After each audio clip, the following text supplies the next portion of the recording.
Baik, Pak. Selamat siang, Pak Jeffrey. Ya, selamat siang. Jadi kami di sini bermaksud untuk mewawancarai Bapak terkait dengan sistem informasi pendidikan yang terdapat di Smart Campus milik Unisbank ya, Pak. Ya. Benar, Pak.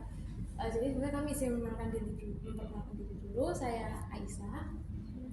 Saya Bunda. Ya, saya Kevin. Ya. Ya, jadi kami dari sini perwakilan dari SMA Negeri 6 ya, Pak. Jadi sebelumnya itu kami izin tanya-tanya nih Pak. Jadi tuh sebenarnya sejak kapan nih sistem Smart Campus ini tuh mulai diterapkan di Unisbank ini? Iya. Untuk pertama kali. Smart Campus Unisbank itu diterapkan sejak tahun kurang lebih tahun 2008 2009. 2008. Oh, Ya, sudah lama ya sudah Pak? lama. Iya. Itu jadi sebelum tahun itu memang sudah ada, cuman belum berbasis web atau masih offline ya. Oh, berarti sebelum 2008 2009 itu memang sudah ada, Ya. tapi istilahnya apa? Berarti masih offline gitu, masih standalone. Terus tahun 2008 kita migrasi lah dengan platform online. Oh begitu Pak. Kalau itu berarti sebenarnya sejak kapan sih Pak udah mulai ada ide untuk mengembangkan Smart Campus ini supaya lebih menjadi yang kan maaf Pak. Jadi mulai sejak kapan Smart Campus ini tuh mulai berkembang menjadi online gitu loh Pak? Sejak Berkembang menjadi online itu jadi diawali tahun 2008 2009 kebetulan kita ada program dari bantuan dari pemerintah. Oh, berarti karena bantuan dari ya, pemerintah. betul. Ya. Karena ada program tersebut kemudian kita mengembangkan dari sistem kita yang sudah ada yang tadinya masih offline kita kembangkan menjadi online. Oh gitu ya Pak. Kalau begitu sebenarnya apa sih tujuan awalnya sistem ini tuh dibuat itu sebenarnya apa gitu Pak? Tujuan awalnya kenapa sistem kampus ini dibuat. Jadi yang pertama adalah karena basis kita kepada masyarakat itu terutama stakeholder kita adalah mahasiswa adalah pelayanan ya untuk keperluan administrasi. Itu sangat membantu sekali ketika kita memiliki sistem yang jadi tujuan daripada sistem itu sebenarnya kan untuk membantu penggunanya siapa ya, kita ada staf akademik, kemudian ada dosen, ada mahasiswa termasuk sampai ke level pimpinan rektorat. Berarti memang dari awal tujuannya dibuat itu memang untuk memudahkan pengguna ya untuk melakukan proses belajar. Boleh tahu fitur-fitur apa saja Pak yang fitur-fiturnya? Ya, fitur-fiturnya banyak sekali. Mulai dari awal kita fiturnya yaitu mulai dari penerimaan mahasiswa baru. Berarti bisa menggunakan Smart Campus bisa. ini untuk. Jadi mahasiswa baru kalau mau mendaftar bagi mahasiswa di Unisbank bisa mendaftar lewat salah satu fitur yang ada di Smart Campus kami yaitu penerimaan mahasiswa baru. Itu di situ ada formulir penerimaan mahasiswa baru secara online. Jadi mahasiswa bisa mendaftar, tidak harus ke kampus tetapi bisa dari rumah secara online. Itu yang pertama. Kemudian proses penerimaan itu menjadi fitur awal sehingga dilanjutkan dalam proses pengelolaan. Ya, pengelolaan akademik berarti setelah mahasiswa itu diterima, dikelola ketika sudah masuk kan. Ya, apa saja? Jadi mulai pendaftaran KRS, kemudian penjadwalan, ya penilaian presensi atau absensi gitu. Kemudian sampai dengan endingnya adalah kelulusan. Nah, di tengah-tengah itu juga ada sistem pembayaran karena itu bagian daripada proses, ya kan. Kemudian sampai dengan reporting atau pelaporan. Jadi mahasiswa mana yang sudah seharusnya lulus, ya, berapa rekap mahasiswa yang aktif sampai dengan saat ini, berapa penerimaan mahasiswa baru dan seterusnya. Oh gitu Pak. Berarti itu kan kalau dari sisi mahasiswa ya. Kalau untuk dosennya itu kira-kira ada fitur apa aja? Kalau untuk dosen fiturnya ya tadi dosen itu dengan Smart Campus bisa melihat jadwal, kemudian jadwal mengajar, kemudian melakukan presensi kehadiran, kemudian memberikan nilai atau penugasan. Oh begitu ya Pak. Ya. Berarti dengan adanya Smart Campus ini sangat memudahkan bagi mahasiswa dan dosen ya Pak. Ya betul, sangat memudahkan. Lalu kan untuk di Smart Campus ini kan saya lihat ada pasti banyak data ya kan Pak, seperti nilai-nilai mahasiswa, lalu jadwal mengajar. Nah itu gimana sih Pak caranya Smart Campus ini tuh mengintegrasikan data-data tersebut dari berbagai sumber, diintegrasikan di satu Smart Campus ini gitu? Bagaimana? Jadi semua fitur-fitur yang ada di dalam sistem Smart Campus itu ditampung dalam satu penyimpanan wadah yang dari awal kita rancangnya memang harus benar-benar bisa terintegrasi. Jadi tidak berdiri sendiri atau terpisah-pisah. Jadi hanya cukup dalam satu rumah saja, satu wadah saja, mulai login, sudah pengguna itu sudah mendapatkan fasilitas dan data yang dibutuhkan, gitu sih. Selanjutnya itu saya kembali menanyakan pertanyaan dari sebelumnya itu alur sistem Smart Campus ini tuh bagaimana sih Pak? Maksudnya cara bekerja secara keseluruhan? Secara keseluruhan. Jadi sebenarnya sistem Smart Campus itu kan sistem yang berbasis untuk kebutuhan akademik di pengelolaan perguruan tinggi ya. Maka alur sistemnya sesuai dengan yang ada di pengelolaan perguruan tinggi. Jadi ada penerimaan. Setelah penerimaan sampai dengan registrasi mahasiswa dapat NIM kan. Nah, dari situ mahasiswa kita berikan username. Ya. Berarti username memang dari pihak kampus ya Pak? Dari pihak kampus. Jadi setelah mendapatkan registrasi dari mahasiswa, berarti kan mahasiswa sudah calon mahasiswa ini sudah pasti mendaftar, kemudian sudah melakukan pembayaran, maka mereka berhak mendapatkan NIM. Nah, termasuk juga mendapatkan akun untuk mengakses Smart Campus. Betul. Nah, dari situ ini kalau alur dari mahasiswa ya.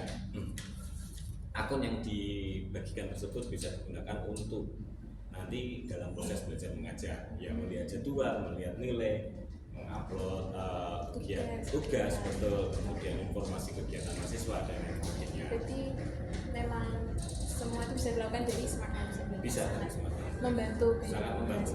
Misalnya mahasiswa mau melakukan kalau proses belajar mengajar sudah semuanya bisa dilakukan di sana, mulai lihat jadwal, pengumpulan tugas sampai dengan melihat nilai, termasuk pembayaran juga sama. Jadi mahasiswa juga bisa melihat berapa jumlah yang harus dibayarkan melalui SPP Smart Campus. Jadi kita sudah terhubung dengan virtual account di perbankan sehingga pembayarannya bisa di Smart Campus. Bisa tahu tagihannya berapa ini nanti sampai dengan dia mau lulus.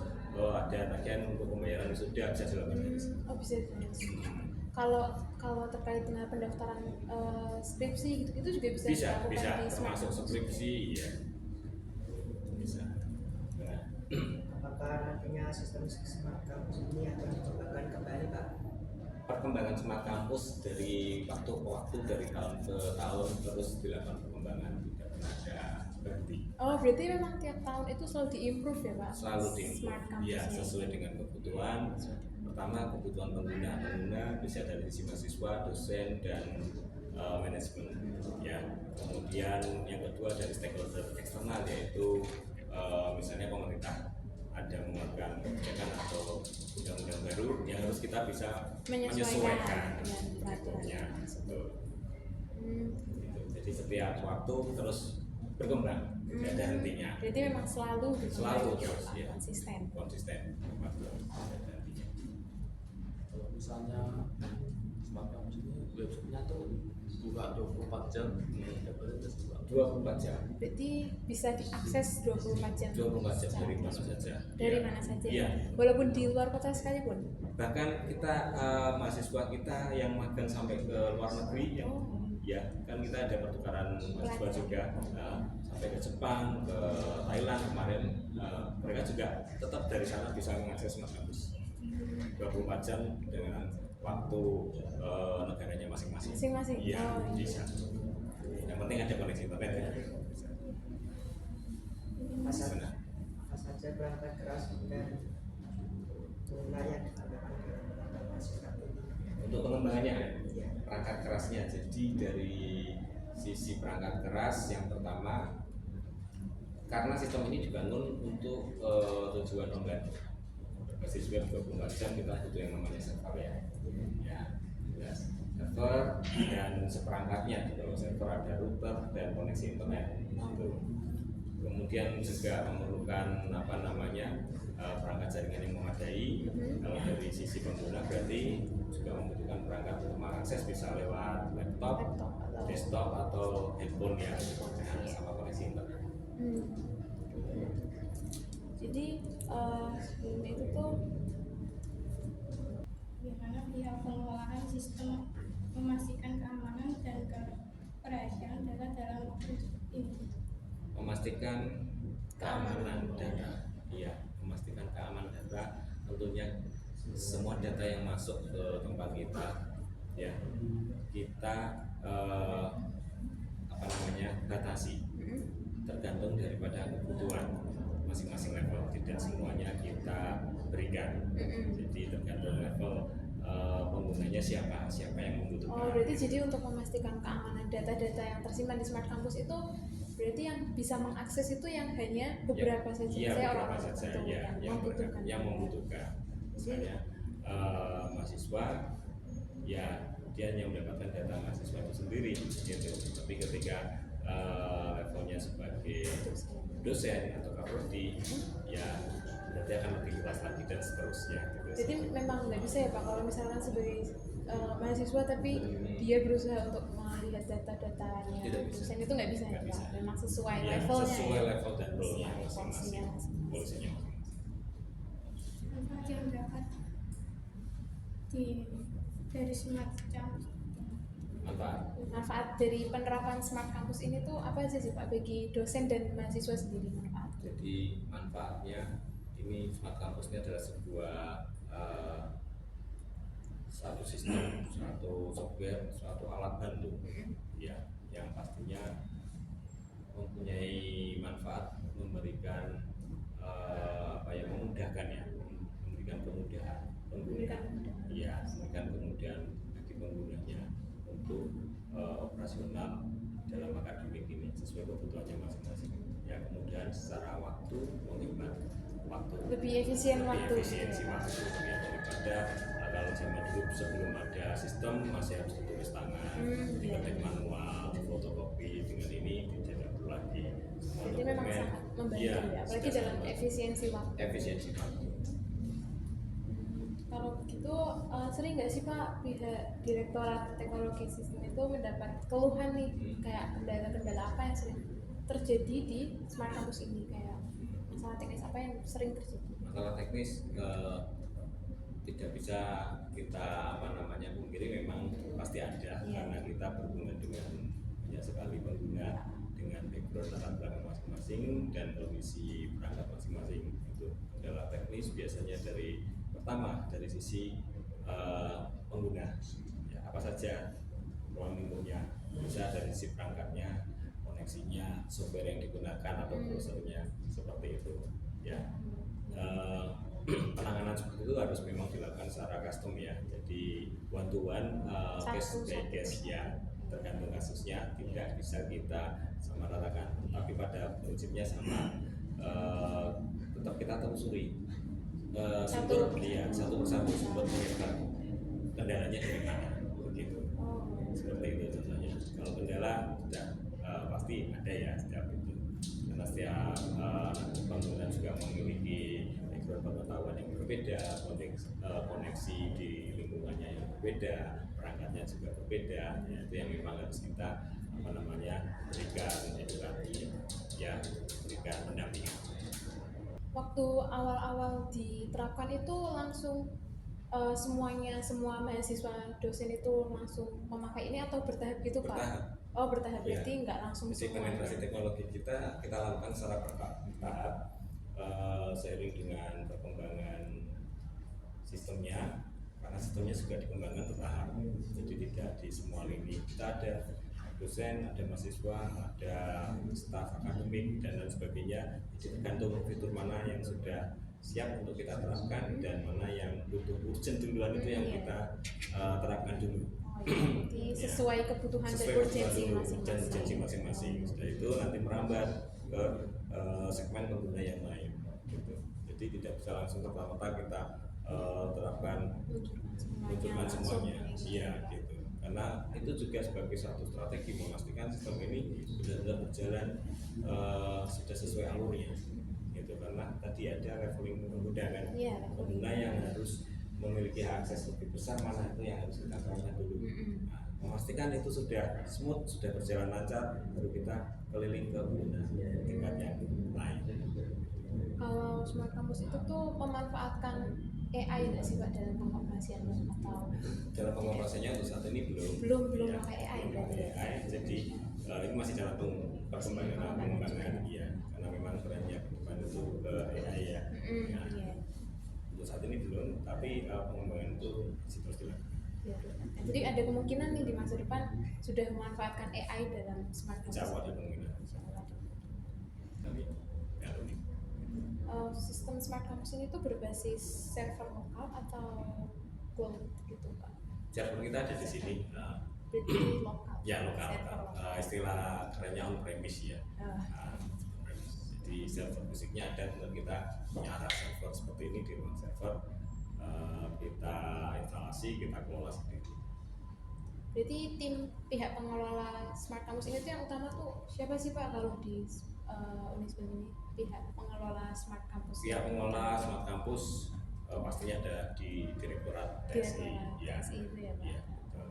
Jadi lancar nggak lancarnya, kembang tidaknya pengelolanya dipasrahkan di Direktorat TSI.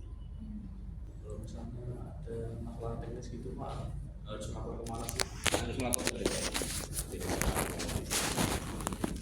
Lalu nanti diselesaikan satu persatu gitu ya Ya, Pak masalahnya. ya. Jadi kalau kendalanya itu sifatnya massal ya, memang ada kendala dari pusat. Kita yang menginformasikan, membroadcast ya, sifatnya. Kita sampaikan informasi bahwa saat ini sedang ada perbaikan atau perawatan seperti itu. Tapi kalau kendalanya itu dirasakan dari sisi pengguna ya, pengguna yang melapor kepada kita. Gitu. Jadi dua sisi lah, sama-sama kita saling memberikan informasi. Gitu. Bisa saja kendala itu diawali dari pengguna dulu, gitu kan? Pengguna, lalu memang kita koreksi, kita coba atasi, apakah sudah terselesaikan, kemudian bagaimana dengan pengguna yang lain, ada kendala yang sama atau tidak. Nah, bisa muncul kemungkinan terkendalanya bisa bersifat nantinya menjadi kendala global gitu. Jadi memang dari informasi yang disampaikan oleh pengguna juga membantu kita untuk memperbaiki dan menginformasikan kembali kepada pengguna, baik itu salah satu atau beberapa pengguna maupun ke semua pengguna. Kalau waktu awal nih Pak, awal tahun 2008-2009 gitu tuh fitur yang sudah ada tuh apa saja atau memang sudah ada semua fitur yang sekarang ada? Belum semua fitur. Jadi Fitur awal yang ada dulu itu yang dikembangkan pertama kali yaitu sistem penerimaan dan penjadwalan. Berarti masih untuk mahasiswanya dulu gitu ya Pak. Berarti pada saat itu mahasiswa sudah bisa mendaftar secara online gitu ya Pak? Iya, masih sudah bisa. Meskipun belum satu rangkaian sampai prosesnya, jadi masih tetap dibantu secara manual, tapi tampak di online-nya sudah bisa. Sudah bisa. Terus Pak, kalau misalkan nih kan ada alumni yang sudah lulus tuh, nah data-data seperti username, password gitu masih tersimpan di smart campus ini atau biasanya pihak pengelola itu mengecek secara berkala lalu menghapusnya gitu mungkin atau? Untuk data tidak kita hapus, jadi datanya masih ada, hanya kita nonaktifkan saja. Oh berarti akun tersebut itu dinonaktifkan gitu dari pihak pengelolanya ya Pak? Jadi kan kita sudah punya data mahasiswa yang besok mau wisuda itu kan, dengan sudah siap dengan persyaratan kelulusan, artinya setelah mereka wisuda, mereka sudah tidak ada hal lagi untuk mengakses ya. Oh berarti tapi datanya tetap kita simpan. Suatu nanti dibutuhkan, kita masih bisa berikan kembali. Berarti yang alumni yang sudah lulus itu sudah tidak bisa mengakses smart campus ini lagi ya Pak? Jadi yang bisa mengakses adalah mahasiswa masih aktif di sini gitu ya Pak? walaupun misalnya Pak, walaupun alumni masih ingat username sama passwordnya, itu tetap nggak bisa login. Karena memang sudah dinonaktifkan dari pusatnya gitu ya Pak. Ya, baik Pak, terima kasih atas waktunya ya Pak. Kami cukupkan di sini ya Pak. Kami sangat berterima kasih atas waktu yang telah Bapak sempatkan untuk bersama kami. Ya. Mohon maaf jika ada kesalahan kata ya Pak. Ya. Terima kasih atas Oke. kesempatannya dan ilmunya yang berharga. Ya, ya mudah-mudahan informasi ini yang kita dapatkan memberi manfaat buat Amin. yang kaitannya dengan apa namanya, bagaimana kita menjadi pertama seorang pengguna, yang kedua menjadi seorang pengembang dan Iya. pengelola smart campus atau sistem apapun lah sebenarnya, sistem informasi. Kalau smart campus kebetulannya di dunia pendidikan. Baik, terima kasih ya Pak atas Ya. waktunya. Ya, sama-sama. Cukup. Ya.